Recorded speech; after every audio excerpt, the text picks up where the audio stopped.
പെരുമ്പാവൂർ കുറുപ്പംപടി പീഡനക്കേസിൽ പെൺകുട്ടികളുടെ അമ്മ റിമാൻഡിൽ. ഇന്നലെ രാത്രിയാണ് കുറുപ്പംപടി പോലീസ് അമ്മയുടെ അറസ്റ്റ് രേഖപ്പെടുത്തിയത്. കുട്ടികളെ മദ്യം കുടിപ്പിക്കാൻ പ്രേരിപ്പിച്ചതിനും പീഡനവിവരം പോലീസിനെ അറിയിക്കാതെ മറച്ചുവെച്ചതിനും ജുവനൈൽ ജസ്റ്റിസ് ആക്ട് പ്രകാരമാണ് അമ്മയ്ക്കെതിരെ കേസെടുത്തത്.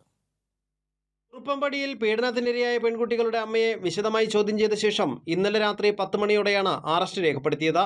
ജുവനൈൽ ജസ്റ്റിസ് ആക്ട് പ്രകാരം എടുത്ത പുതിയ കേസിൽ മജിസ്ട്രേറ്റിന്റെ അനുമതി കൂടി വാങ്ങിയായിരുന്നു അറസ്റ്റ്. പ്രായപൂർത്തിയാകാത്ത കുട്ടികൾക്ക് മദ്യം നൽകി പീഡനത്തിന് കൂട്ടുനിന്നോ പീഡനവിവരം മറച്ചുവെച്ചു തുടങ്ങിയ കുറ്റങ്ങൾ ചുമത്തിയാണ് കേസ്. മജിസ്ട്രേറ്റിന് മുന്നിൽ ഹാജരാക്കിയവരെ രാത്രി തന്നെ റിമാൻഡ് ചെയ്തു. പീഡനവിവരം അമ്മയ്ക്ക് അറിയാമായിരുന്നു എന്ന കുട്ടികൾ മജിസ്ട്രേറ്റിന് മുന്നിൽ മൊഴി നൽകിയിരുന്നു. പ്രതിയായ ധനേഷും ഇക്കാര്യം പോലീസിനോട് പറഞ്ഞിരുന്നു.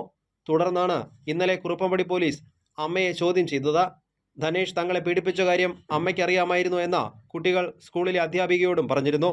അധ്യാപികയുടെയും കുട്ടികളുടെ സഹപാഠികളുടെയും മൊഴി അമ്മയുടെ അറസ്റ്റിൽ നിർണായകമായി. പ്രതിയായ ധനേഷിനെ കസ്റ്റഡിയിൽ വാങ്ങി ശാസ്ത്രീയമായ തെളിവെടുപ്പ് കൂടി നടത്താനുള്ള ഒരുക്കത്തിലാണ് പോലീസ്. ഇയാൾ മറ്റേതെങ്കിലും കുട്ടികളെ പീഡിപ്പിച്ചിട്ടുണ്ടോ എന്നും പോലീസ് അന്വേഷിക്കുന്നുണ്ട്.